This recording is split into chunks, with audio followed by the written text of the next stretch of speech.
amigo, hola amiga. Hoy vamos a comenzar con unos versículos que he encontrado aquí en la Biblia. Quiero compartirlos contigo. Estos en particular se encuentran, los primeros que vamos a leer, del libro de Jeremías. Jeremías era un profeta, se le conoció como el profeta llorón. Era un profeta que tenía que mandar un mensaje al pueblo de Israel, en Jerusalén, y evidentemente no fue bien aceptado ese mensaje. Y le torturaron, le amenazaron, se burlaron de él. Y esto es lo que Jeremías habla con Dios y le dice lo siguiente: Sáname tú, Señor, y seré sanado. Sálvame tú y seré salvado. Pues solo a ti te alabo. La gente me dice: ¿qué pasó con las palabras del Señor? Que se cumplan ahora mismo. Y sin embargo, yo no he insistido en que tú les envíes un desastre. En otras palabras, está diciendo: se ríen de mí, y yo no te estoy pidiendo, continúa en tu furia contra ellos, Señor, y manda un desastre. Dice: ni les he deseado calamidades para ellos. Tú bien sabes lo que he dicho, pues lo dije en tu presencia. No te conviertas para mí en terror, pues eres mi refugio en momentos de angustia. Deja en ridículo a mis perseguidores y no a mí, que ellos queden espantados y no yo. Haz venir sobre ellos momentos de angustia, destrózalos por completo una y otra vez. Claro, la gente a veces me pregunta, ¿cómo hay momentos así en la Biblia? En las cuales un profeta de Dios le está diciendo a Dios mismo, le está diciendo: destrózalos, ponlos a ellos en angustia, no a mí en angustia, ponles a ellos desnudos, no a mí en vergüenza. Te voy a leer otro versículo. Este se encuentra en el Salmo 22 y el rey David dijo lo siguiente: Dios mío, ¿por qué me has abandonado? ¿Por qué no vienes a salvarme? ¿Por qué no atiendes a mis lamentos? Dios mío, día y noche te llamo y no respondes, no hay descanso para mí. Pero tú eres santo, tú reinas alabado por Israel. Nuestros padres confiaron en ti, confiaron y tú los liberaste. Te pidieron ayuda y les diste libertad. Confiaron en ti y no los defraudaste. Pero yo no soy un hombre sino un gusano. Soy el hazmerreír de la gente. Los que me ven se burlan de mí. Me hacen muecas, mueven la cabeza. Y dicen: este confiaba en el Señor. Pues que el Señor lo libre, ya que tanto le quiere, que lo salve. Y así es, tú me hiciste nacer del vientre de mi madre, y su pecho me hiciste descansar. Desde antes que yo naciera, fue puesto bajo tu cuidado. Desde el vientre de mi madre, mi Dios eres tú. No te alejes de mí, pues estoy al borde de la angustia y no tengo quien me ayude.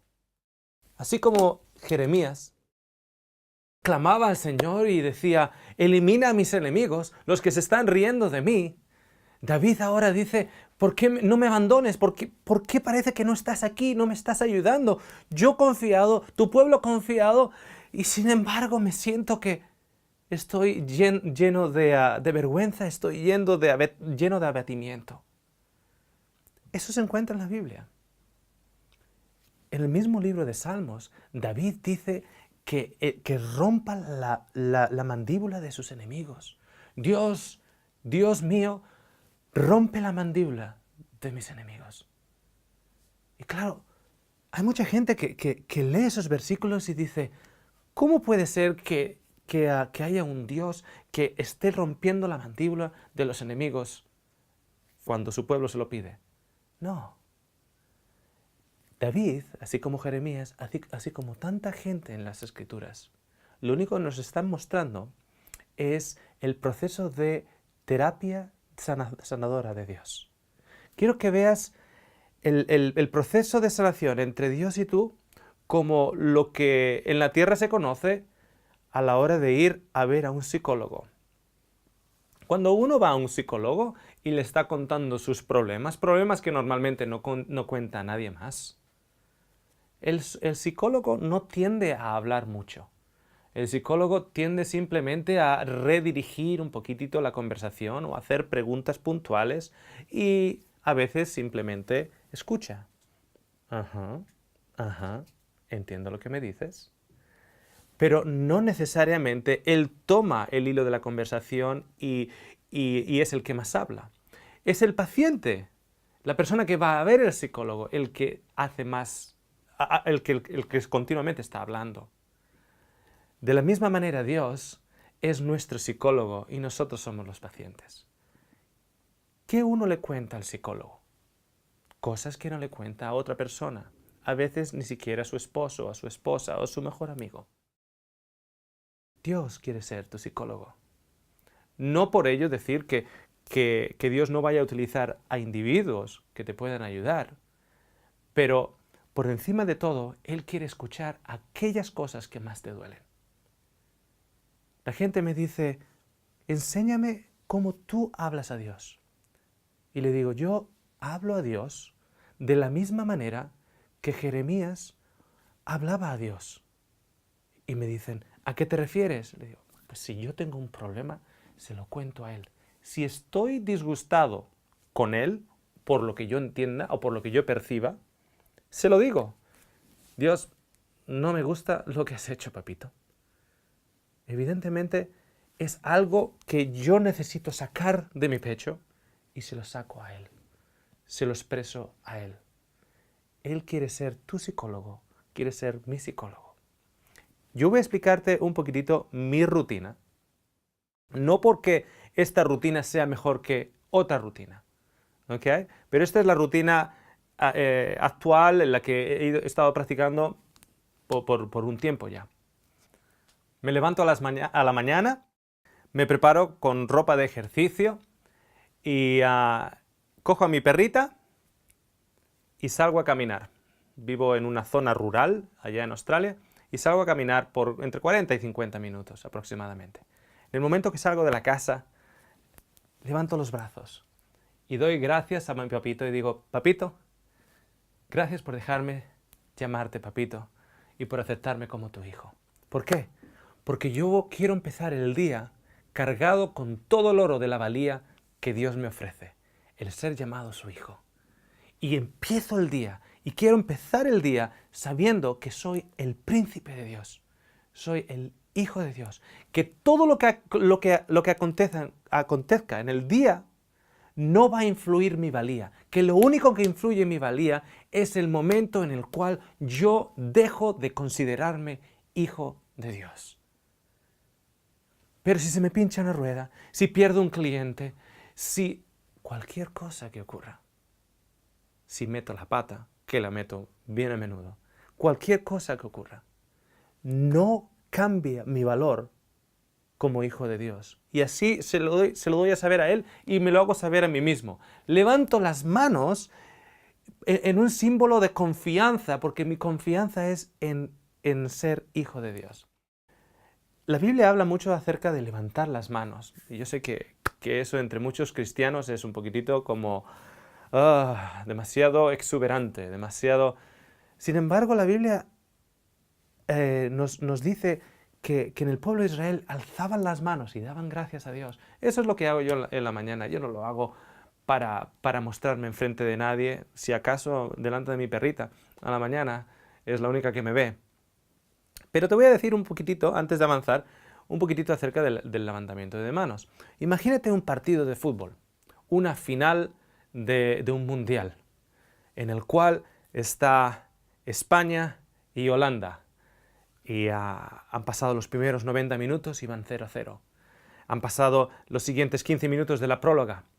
Y todo el mundo está un poquitito nervioso, con las manos tensas, con la columna un poquito curvada, mordiéndose las uñas. Es una posición fetal.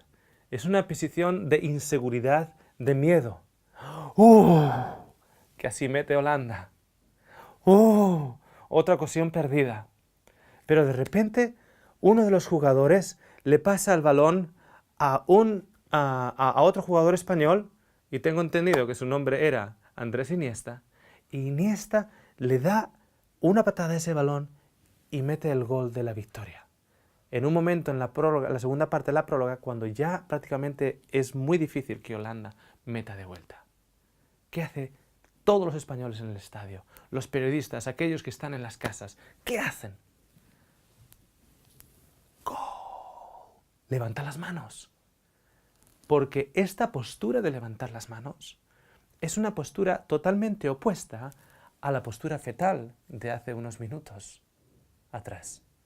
Es una imagen de confianza. El mismo cuerpo identifica esta postura con confianza. Mi confianza cada mañana es en alzar las manos y llamarme hijo de Dios y aceptar su regalo para mí cada día. Y luego comienzo a hablar con Él y comienzo a caminar y le cuento de todo. Y cuando digo de todo, no solo lo bueno, sino lo malo. No solo aquello donde tengo victorias, sino aquello en lo que sé que Él me está pidiendo y tengo problemas. Papito, necesito más tiempo para perdonar a esa persona.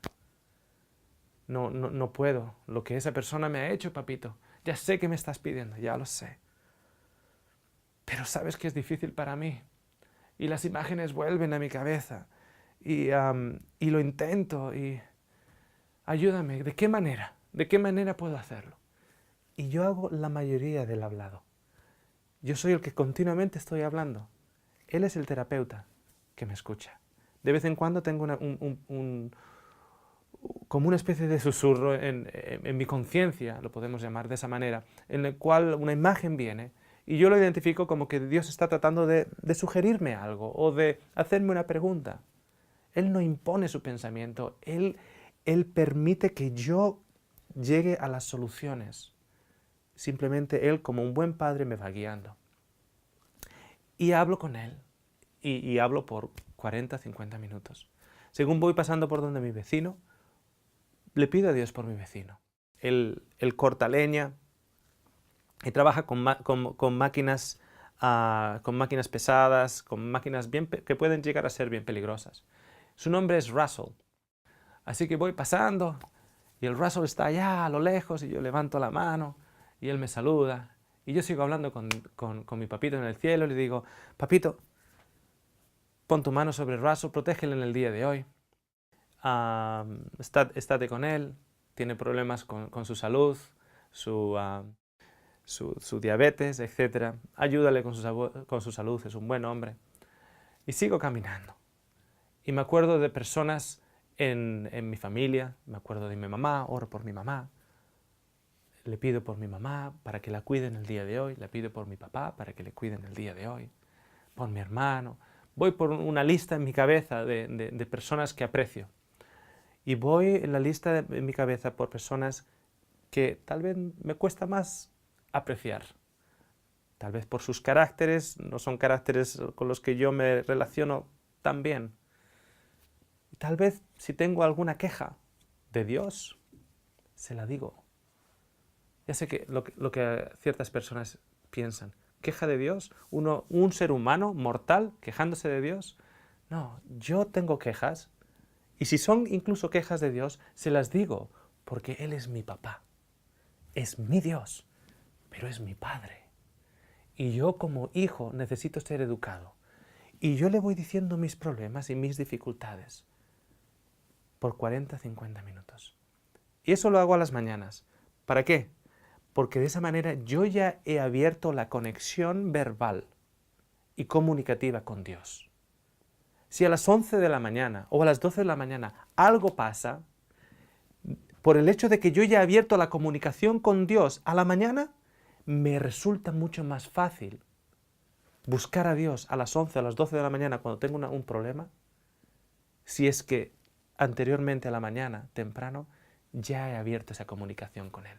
Es como que se convierte en una presencia conmigo alrededor del día. Tiempo atrás tuve una experiencia que me resultó curiosa y me ayudó a meditar más acerca de qué tipo de conversaciones tenemos con Dios, que nos ayudan a nuestra sanación y la sanación de nuestra mente. ¿Okay? Yo iba hablando con Dios, le iba contando mis problemas, y de repente me meto en mi coche, en mi auto, y tengo siempre la costumbre de hacer una pequeñita oración para que Él me proteja en la carretera. Entonces, imagínate la escena. yo estaba hablando con Dios de ciertas cosas, acerca de mi hijo, con sus planes. Él estaba buscando un trabajo, entonces para que le ayudara a encontrar un trabajo a mi hijo, etc. Entonces yo le estaba hablando a Dios de tú a tú, de cara a cara, como se puede llamar también. Y entro en el coche, cierro mis ojos y digo, Dios, protégeme en la carretera según estoy de viaje. En el nombre de Jesús, amén. Abro los ojos, enciendo el motor y continúo hablando de la misma manera que estaba hablando con Dios fuera del coche. Ok, entonces papito, esto es una de las dificultades que yo tengo. Con Nicolás quiere ahorrar este dinero y hay un número de ofertas de trabajo aquí en el pueblo con unos cuantos agricultores, etc. Y de repente me paro. Y dije, ¿qué cosa más absurda acaba de pasar? Yo estaba hablando con Dios antes de entrar al coche. Luego, como que paro de hablar con Él para orarle a Él o rezarle a Él para que me proteja y después vuelvo a hablar con Él. Y me hice la pregunta a mí mismo, ¿cuál de las dos situaciones es oración a Dios? ¿Cuál de las dos es la verdadera conversación con Dios? Y me di cuenta que en ese escenario no había hecho nada diferente de como si me hubiera, por ejemplo, presionado o hubiera tocado 3 veces el espejo del coche o alguna parafernaria que me hubiera a mí ayudado a sentir confianza y seguridad según iba a conducir. Imagínate este escenario. Yo estoy hablando con Dios, me meto en el coche, dejo de hablar con Dios y me presino. Y luego sigo hablando con Dios. ¿De qué vale la presinación en este momento? Es como una especie de amuleto. ¿Amuleto cuando estoy hablando con Dios, el que controla todo el universo? El caso es que lo que Dios está tratando de hacer en nuestras vidas es ser parte de nuestras vidas. No quiere que traguemos con nuestras dificultades nosotros mismos. Si tenemos dudas de Él, digámoselos a Él. Si tenemos problemas a la hora de ciertas cosas o eventos que están surgiendo en nuestras vidas, o dificultades, Dios, estoy tratando de encontrar un trabajo mejor y no viene. Dios, estoy tratando de buscar un trabajo, ni mejor ni peor, un trabajo, y no llega. Cualquier cosa que esté en tu mente, tienes un Dios que te escucha. Pero según tú estás hablándole a Él, existe un proceso de terapia mental, de una conexión entre el ser humano y su creador. Esa relación de terapia es sanadora en tu mente. Es como que empiezas a sentir esa confianza de que tienes la presencia de Dios allá donde vayas, según vas caminando, según estás entrando a un restaurante, según estás yendo al trabajo o según estás enfrente de la máquina trabajando en la fábrica. Allá donde estés, Dios está contigo. Siempre le puedes hablar de cualquier tema, en cualquier momento, en cualquier circunstancia. Si sales a la calle y tienes una rueda pinchada. Oh, Señor, una rueda pinchada. Pero no hace falta que le digas todo lo que tú te imaginas que hay que decirle a Dios. Oh, Dios Todopoderoso, tengo una rueda pinchada. Haz algo para que la rueda no esté pinchada. No. Señor, ahora la rueda pinchada. Tenía prisa. Papito, tenía prisa. Nuestras frustraciones tenemos que llevarlas a Él. Él quiere ser tu terapeuta. Él quiere establecer una relación contigo, de padre a hijo, de padre a hija. Esa es la terapia, es parte de la terapia de Dios. Cuando yo leo el libro de los Salmos y veo a David diciendo, oh, Dios, aniquila a mis enemigos, párteles la cabeza, y no solo a ellos, sino a sus descendientes. Cuando la gente me pregunta, fíjate cómo David puede decir eso, yo digo, no, solo está teniendo una sesión de terapia. Está teniendo una sesión de terapia con Dios. Eso no significa que Dios quiera romperle la cabeza a los enemigos de David. Es David el que está hablando. Es el David el que le está diciendo sus frustraciones a Dios. El mismo apóstol Pablo dice que por mucho tiempo estuvo rogando y rogando por lo que él llama una espina en la carne.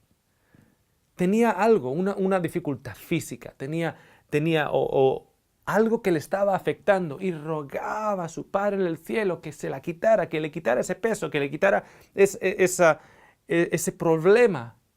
Y sin embargo Dios no se lo quitó, pero él rogaba y rogaba y rogaba. Y le decía, esta espina en mi carne, papito, quítamela, es demasiado para mí. ¿Por qué no me la quitas? Y Dios le responde y le dice, mi gracia es suficiente para ti. ¿Cuál es la gracia de Dios? Es el mérito que nosotros no merecemos de ser llamados hijos de Dios, de que Él nos ofrece ser llamados hijos de Dios y el privilegio que Él siente cuando nosotros le llamamos papito. El mismo Jesús, en el jardín del Getsemaní, dijo, papá,